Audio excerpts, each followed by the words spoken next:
بسم اللہ الرحمن الرحیم بسم اللہ وحدہ والصلاة والسلام علی رسول اللہ اما بعد۔ محترم ناظرین، آج کل کے اس پرفتن دور میں آپ فرقہ واریت کی شدت کہہ لیں یا پھر جہالت کی انتہا کہ اسلام کے نام پہ ہمارے مسلمانوں کے دلوں کے اندر دوسرے مسلمان کے لیے بغض، نفرت، کینہ اور جو حسد ہے وہ کوٹ کوٹ کے بھرا ہوا ہے کہ وہ اسلام کے نام پہ ایک دوسرے کے ساتھ نفرت کرتے ہیں۔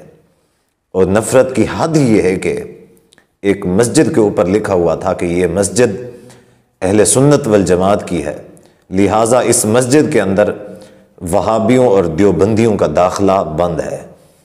آپ اندازہ لگائیں کہ انہوں نے اللہ کے گھر کے اندر بھی دوسرے مسلمانوں کا داخلہ بند کر دیا ہے، اور یہ جو انہوں نے اللہ کا گھر بنایا ہے اس کا انتظام چلا رہے ہیں، وہ پتہ نہیں کس غرض سے اور کس نیت سے چلا رہے ہیں۔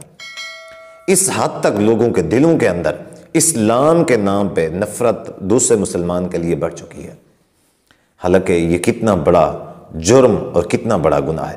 اور ایسے بہت سارے لوگوں کو میں جانتا ہوں کہ جو مجھے آ کے بتاتے ہیں کہ حافظ صاحب فلاں مسجد والوں نے مجھے مسجد آنے سے منع کر دیا ہے۔ ایسے بے ضرر قسم کے لوگ کہ جو وہاں پہ کچھ بھی نہیں کرتے، صرف نماز پڑھتے ہیں۔ تمہاری یہ عادت ہے، تم غریب ہو، تمہاری یہ عادت ہے، تمہارا یہ مسئلہ ہے، تم لہٰذا مسجد میں نہ آیا کرو۔ حالانکہ یہ کتنا بڑا جرم ہے۔ قرآن مجید میں سورۃ البقرہ کی آیت نمبر 114 ہے، وَمَنْ أَظْلَمُ مِمَّنْ مَنَعَ مَسَاجِدَ اللَّهِ أَنْ يُذْكَرَ فِيهَا اسْمُهُ وَسَعَىٰ فِي خَرَابِهَا۔ اللہ تعالیٰ فرماتے ہیں کہ اس شخص سے بڑا ظالم کون ہے؟ ممن منع مساجد اللہ، جو اللہ تعالیٰ کی مساجد سے لوگوں کو روکے۔ یہاں پہ اللہ تعالیٰ نے ازلم کا لفظ استعمال فرمایا ہے، ازلم، جو کہ اسم تفضیل کا صیغہ ہے، جس کا مطلب ہوتا ہے سب سے بڑا۔ اب دیکھیں، ایک لفظ ہے اکبر، ہم کہتے ہیں اللہ اکبر، اللہ تعالیٰ سب سے بڑا ہے۔ اور یہی لفظ ازلم ہے کہ جہاں پہ اکبر کا معنی سب سے بڑا ہوتا ہے، وہیں پہ ازلم کا معنی سب سے بڑا ظالم ہوتا ہے۔ وَمَنْ أَظْلَمُ مِمَّنْ مَنَعَ مَسَاجِدَ اللَّهِ أَنْ يُذْكَرَ فِيهَا اسْمُهُ، کہ اللہ تعالیٰ کی مسجد کے اندر وہ شخص اللہ تعالیٰ کے ذکر سے لوگوں کو روکتا ہے۔ اب مجھے یہ بتائیں کہ ایک مسلمان ہے، وہ جب دوسرے کسی فرقے کی مسجد کے اندر جاتا ہے تو کیا وہ نماز پڑھتا ہے، قرآن مجید کی تلاوت کرتا ہے؟ اگر وہ نماز پڑھتا ہے، کیا غیر اللہ کے سامنے جھک رہا ہوتا ہے، غیر اللہ کی عبادت کر رہا ہوتا ہے؟ کیا وہ شرک کر رہا ہوتا ہے؟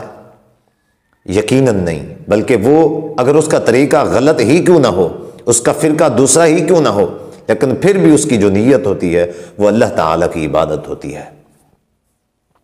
نبی صلی اللہ علیہ وآلہ وسلم نے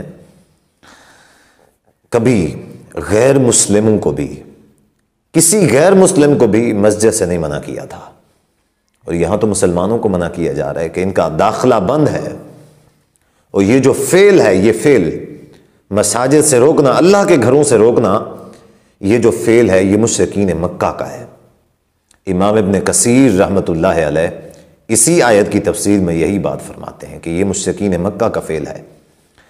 وہ پہلے تو مسلمانوں کو روکتے تھے کہ تم نے بیت اللہ میں نہیں آنا، تم لوگوں نے بیت اللہ میں نہیں آنا، ان کو ستاتے تھے، جہاں تک ہو سکتا منع کرتے تھے۔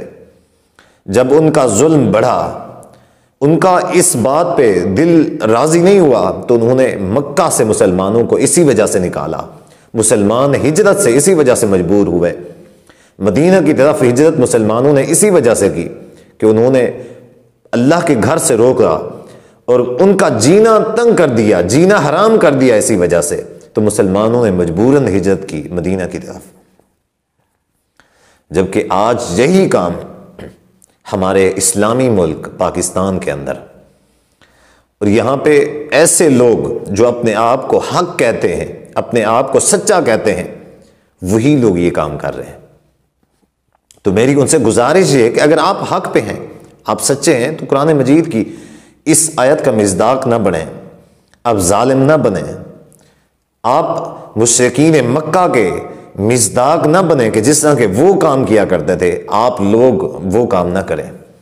اب یہاں پہ ایک نکتہ اور بھی ہے، وہ یہ ہے کہ یہی فرقہ، ان کی درباریں بھی ہیں، ان کی مزارات بھی ہیں، ان کی درگاہیں بھی ہیں، وہاں پہ کہیں پہ کسی دربار کے اوپر یہ نہیں لکھا ہوگا کہ اس دربار کے اندر فلاں فرقے والوں کا آنا جو ہے وہ منع ہے، فلاں فرقے والے نہیں آ سکتے، کسی کے لیے کوئی ممانعت نہیں ہوتی، سب آئیں، بلکہ خود دعوت دے رہے ہوتے ہیں کہ چلیں جی فلاں بزرگ ہیں، فلاں ہستی، ان کی مزار پہ چلیں، آپ کی مرادیں پوری ہوگی۔ کیا اللہ کے گھر کے اندر لوگوں کی مرادیں پوری نہیں ہوتی؟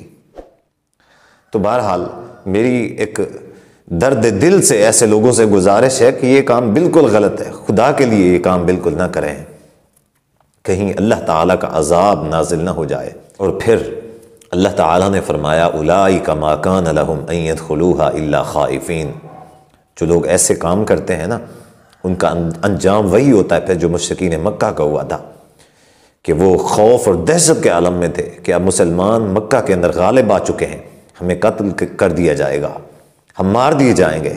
لہم فی الدنیا خزی ولہم فی الآخرۃ عذاب عظیم، دنیا کے اندر بھی ان کے لیے رسوائی ہے اور آخرت کے اندر بھی ان کے لیے بہت بڑا عذاب ہے۔